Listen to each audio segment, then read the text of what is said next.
Bonjour à tous et bienvenue sur cette vidéo dédiée à l'une des figures les plus énigmatiques de l'histoire récente de la France, Cécilia Attias, anciennement Sarkozy. Imaginez, en 2007, pour la première fois dans l'histoire de la Ve République, une première dame disparaît sans un mot, laissant un vide au cœur du pouvoir. Pas de cérémonie d'adieu, pas d'explication officielle, juste une absence qui bouleverse le pays. Derrière les murs dorés de l'Élysée se cache une femme qui a choisi la liberté au prix du scandale. 15 ans plus tard, en 2025, elle brise enfin le silence, révélant les coulisses d'une vie marquée par l'indépendance, les passions et les contraintes du pouvoir. Dans cette vidéo, nous allons plonger dans son parcours exceptionnel, de son enfance cosmopolite à sa réinvention loin des projecteurs. Nous explorerons les chapitres de sa vie avec des anecdotes, des révélations et des analyses pour mieux comprendre cette femme qui a osé défier les conventions. Cette histoire n'est pas seulement celle d'un divorce présidentiel, c'est le récit d'une quête de liberté, d'une femme qui refuse d'être réduite à un rôle imposé. Préparez-vous à une plongée immersive dans les intrigues du pouvoir, les amours tumultueuses et les choix courageux. Si vous aimez la biographie inspirante et les secrets d'État, abonnez-vous, likez et activez la cloche pour ne rien manquer. Allons-y. Une enfance cosmopolite et atypique. Cécilia Siganer-Albeniz naît le 12 novembre 1957 à Boulogne-Billancourt, dans les Hauts-de-Seine, au sein d'une famille qui incarne à elle seule un mélange de culture et d'histoire fascinante. Son père, André Siganer, est un tailleur d'origine russe et juive qui a fui la misère et les persécutions de son pays natal pour s'établir en France. Artisan talentueux, il travaille pour des maisons de couture prestigieuses, notamment Christian Dior, où il confectionne des vêtements sur mesure pour les élites parisiennes. Imaginez cet homme, arrivé avec peu de moyens, se bâtissant une réputation grâce à son savoir-faire impeccable.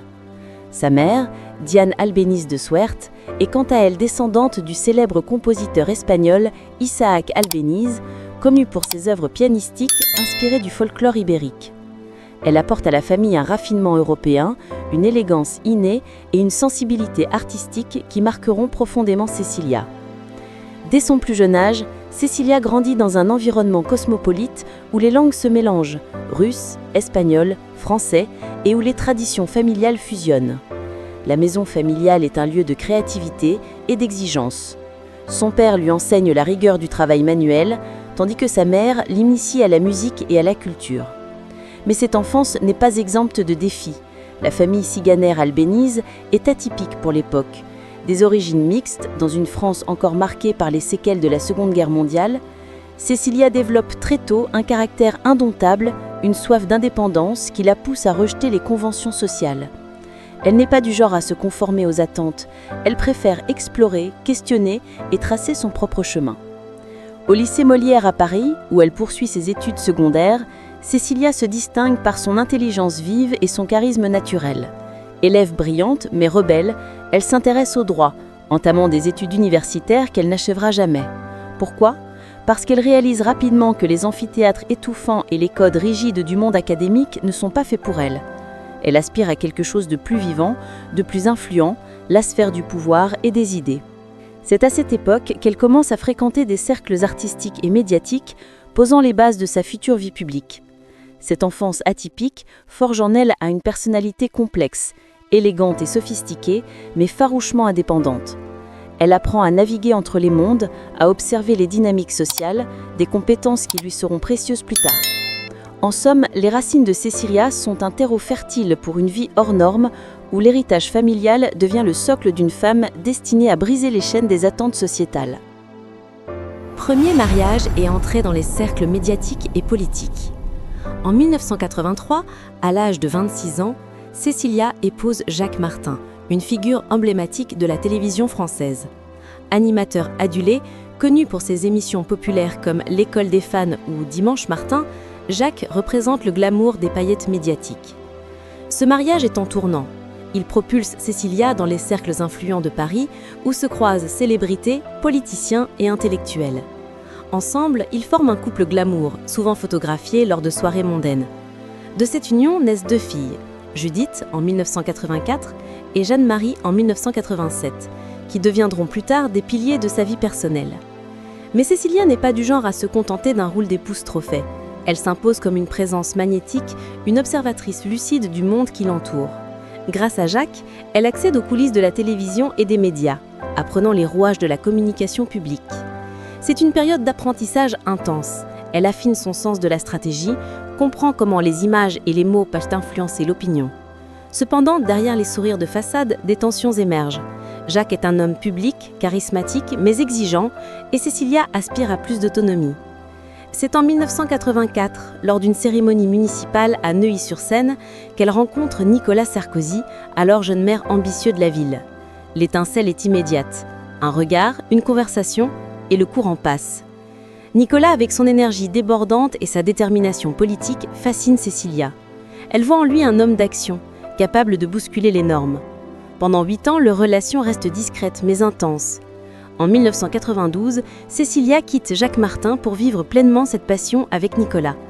La France bien pensante s'indigne, un divorce public, une liaison sulfureuse avec un politicien en pleine ascension. Mais Cécilia assume pleinement ses choix, refusant de se plier aux jugements moraux. Leur union est officialisée en 1996 et naît leur fils Louis en 1997. Ce chapitre marque l'entrée de Cécilia dans le monde politique. Elle devient la conseillère officieuse de Nicolas, participant à sa stratégie de communication. Elle rédige des discours, corrige ses attitudes, lit en lui comme dans un livre ouvert, comme le confiera un proche au Figaro. Quand Nicolas accède au ministère de l'Intérieur en 2002, elle est à ses côtés, dans l'ombre des campagnes électorales et des négociations tendues. Cette proximité forge un duo redoutable, mais elle révèle aussi les fissures. Le pouvoir commence à envahir leur intimité, posant les bases des conflits futurs. Cécilia n'est plus seulement une épouse, elle est une partenaire influente, une femme qui refuse d'être reléguée au second plan. L'ascension au pouvoir et les coulisses de l'Élysée. En mai 2007, Nicolas Sarkozy est élu président de la République française. Pour Cécilia, c'est l'accès forcé au statut de première dame, un rôle qu'elle n'a jamais désiré. Dès les premières semaines, elle se heurte à la rigidité du protocole élyséen. Dîners officiels interminables, sourires forcés face aux caméras et une voracité médiatique insatiable. Elle répète souvent dans l'intimité « Je ne suis pas née pour être une icône ». La distance avec Nicolas grandit. Les horaires infernaux du président, les discours écrits pour elle, la surveillance permanente du personnel, tout cela l'étouffe. Derrière les murs de l'Élysée, Cécilia découvre les coulisses impitoyables du pouvoir. Intrigues, trahison, mise en scène constante. Elle participe activement aux stratégies, mais le prix est lourd. Les tensions au sein du couple ne datent pas de l'élection. Dès 2005, quand Nicolas est ministre de l'Intérieur, leur intimité est engloutie par la politique. Voyages officiels incessants, garde du corps omniprésent, journalistes qui épichent chaque geste. Dans une lettre privée à une amie, elle écrit « Je dors à côté d'un homme qui ne m'écoute plus. Tout ce que je dis devient politique ». C'est dans ce contexte qu'elle rencontre Richard Attias, un homme d'affaires marocain, directeur de Publicis Events, un cerveau brillant du marketing mondial. Leur complicité naît lors d'un événement à Paris. Discrète au début, elle devient un lien secret qui ébranle tout. Pendant que la France célèbre son nouveau président, Cécilia s'échappe quelques jours à New York, puis à Marrakech. Le fossé avec Nicolas devient irréversible. Les photographes la traquent, les ministres chuchotent sur son absence. Son mariage s'effrite, rongé par le poids du pouvoir et cette nouvelle histoire d'amour. Un épisode marquant illustre son malaise. En juillet 2007, elle est envoyée comme émissaire spécial auprès de Mouammar Kadhafi pour libérer des infirmières bulgares détenues en Libye. Mission réussie, elle les ramène à Sofia, marquant une victoire diplomatique. Mais cela se transforme en controverse. Certains y voient une initiative personnelle non validée par l'État. Le Canard enchaîné ironise. Madame la Présidente mène sa propre diplomatie. Ce jour-là, Cécilia réalise qu'elle n'a plus sa place à l'Élysée. Les mois suivants aggravent la situation. Surveillance accrue, appels filtrés, déplacements limités. Elle vit sous une cage dorée où le protocole protecteur devient oppressant. Le divorce scandaleux et les rumeurs du carnet secret. En octobre 2007, 5 mois seulement après l'élection, la nouvelle tombe comme un coup de tonnerre. Le couple présidentiel divorce. La France est sidérée. Jamais un chef d'État en fonction n'avait divorcé sous la Ve République.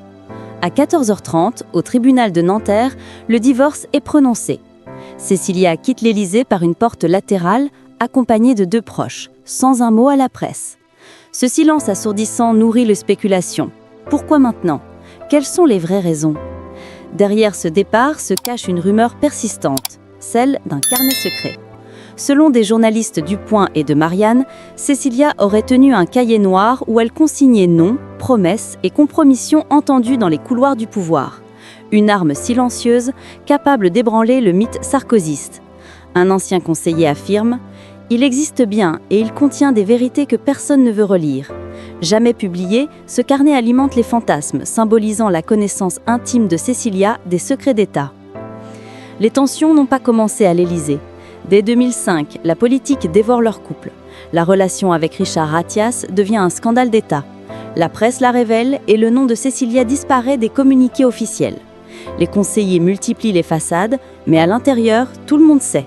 La première dame n'est plus là. Après le divorce, Cécilia se retire du champ politique, choisissant l'exil à New York avec Richard. Elle tourne la page, mais le passé la rattrape. En 2023, Paris Match révèle qu'un ancien collaborateur de l'Élysée aurait tenté de l'intimider, lui demandant de ne pas remuer des histoires financières de la campagne 2007. Elle refuse de commenter, mais son regard en dit long. Ce chapitre révèle la solitude immense de Cécilia. Derrière la froideur qu'on lui reproche, une femme effacée par le pouvoir. Son départ n'est pas une fuite, mais un acte de libération, préférant la vérité à la gloire. Elle incarne la femme libre qui ose briser les conventions, ébranlant un système par son absence. Une nouvelle vie avec Richard Attias et la réinvention professionnelle. Après le tumulte, Cécilia épouse Richard Attias en 2008 à New York dans une cérémonie discrète mais symbolique. Un nouveau départ. Il s'installe entre Manhattan, Marrakech et Genève, 3 villes refuges incarnant équilibre, influence et discrétion. Loin des ors républicains, Cécilia se réinvente. Avec Richard, elle participe à la fondation de Richard Attias & Associates, une société internationale spécialisée dans l'organisation de forums économiques et politiques mondiaux. Elle y joue un rôle clé, conseillère stratégique en charge des relations institutionnelles et de la diplomatie privée. C'est dans ce cadre qu'elle lance la Cécilia Attias Foundation for Women en 2010, dédiée à la promotion du leadership féminin et à la protection des droits des femmes dans les zones de conflit. Entre 2010 et 2020, elle s'impose comme une figure incontournable du soft power français à l'étranger. Elle assiste à des conférences au Moyen-Orient, intervient au New York Forum Africa et collabore avec des organisations humanitaires. Le contraste avec son image d'épouse rebelle est frappant. Cécilia devient une femme d'influence apaisée, engagée dans la diplomatie sociale et la médiation. Cette réussite n'est pas sans douleur. Elle souffre du regard porté sur elle en France, où son nom reste associé à un épisode humiliant pour la présidence. Les médias l'accusent d'abandon, la dépeignent en héroïne tragique. Dans un entretien au Temps en 2021, elle confie « J'ai cessé de me justifier. On m'a trop souvent fait parler à ma place ». Côté patrimoine, son capital est estimé entre 20 et 25 millions d'euros, Forbes France 2024, provenant de parts dans la société de son mari et d'investissements en communication événementielle. À cela s'ajoute un appartement à Manhattan, acheté pour 6 millions de dollars en 2011, et une villa andalouse à Marrakech. Cécilia reste proche de son fils Louis, né en 1997, devenu essayiste et intellectuel respecté. Il partage une méfiance envers la superficialité politique. À 67 ans, en 2025, elle vit à Genève, dans un appartement surplombant le lac Léman. Ses apparitions sont rares, mesurées. Ceux qui l'approchent la décrivent comme élégante et distante, mais d'une lucidité redoutable. Son parcours est une revanche silencieuse. Après avoir fui le pouvoir, elle le maîtrise autrement, par la parole rare et l'influence discrète. Le retour médiatique en 2025 et les révélations explosives. En 2025, Cécilia brise 15 ans de silence avec une interview exclusive sur TF1, suivie par plus de 7 millions de téléspectateurs. Face caméra, calme mais ferme, elle déclare « Je n'ai jamais voulu être une première dame, j'ai voulu être une femme ». Pendant plus d'1 heure, elle évoque les manipulations, les pressions, les menaces voilées à l'Élysée. Elle parle d'un système qui dévore ceux qui l'aiment, admettant avoir été au bord de rupture. Sans haine, elle dit comprendre Nicolas. Le pouvoir l'a possédé comme il aurait possédé n'importe qui. Cette phrase bouleverse l'opinion. Les médias s'emparent de ses propos. Le Monde parle d'un aveu d'une première dame fantôme. Gala salue son courage. BFM TV titre « Cécilia Attias règle ses comptes », mais elle refuse tout règlement. Elle veut laisser une trace véridique. L'interview relance l'intérêt pour son carnet secret, prétendument gardé en Suisse ou détruit. Interrogée, elle sourit. Le silence protège mieux que les mots. Les réactions politiques fusent. Anciens collaborateurs sont assourdis. un ministre anonyme. Elle en savait trop. Pourtant, pas de plainte ni d'enquête. Dans un ultime plan, Cécilia regarde la caméra, apaisée. « Je n'ai jamais cherché à blesser, seulement à dire la vérité. » Ce regard résume son histoire. Une femme qui a quitté la lumière pour sauver son âme. Héritage et vie actuelle. Une liberté conquise. Aujourd'hui, à Genève, Cécilia vit dans un calme suspendu. Elle marche chaque matin au bord du lac Léman, écouteurs aux oreilles, indifférente au tumulte. Sa vie se résume à son mari, ses enfants et ses engagements pour les femmes. Loin de Paris, elle savoure l'anonymat. Son nom reste gravé dans l'histoire. La première dame qui a osé dire non au protocole, à l'hypocrisie, à la prison dorée. Sa trajectoire inspire une génération de femmes refusant d'être définies par les hommes qu'elles aiment. Quand on lui demande si elle referait le même choix, elle répond « Oui, parce qu'au moins, cette fois-là, c'était moi ». Ce n'est pas un héritage politique, mais un message universel de liberté chèrement conquise. Dans son silence choisi, elle reste l'une des voix les plus fortes de la République. Merci d'avoir suivi cette plongée dans la vie de Cécilia Attias, une femme qui a transformé un scandale en symbole de liberté. Son histoire nous rappelle que derrière les façades du pouvoir se cachent des luttes intimes et des choix courageux. Si cette vidéo vous a plu, likez, commentez vos pensées sur son parcours et abonnez-vous pour plus de biographies fascinantes. À bientôt pour une nouvelle vidéo.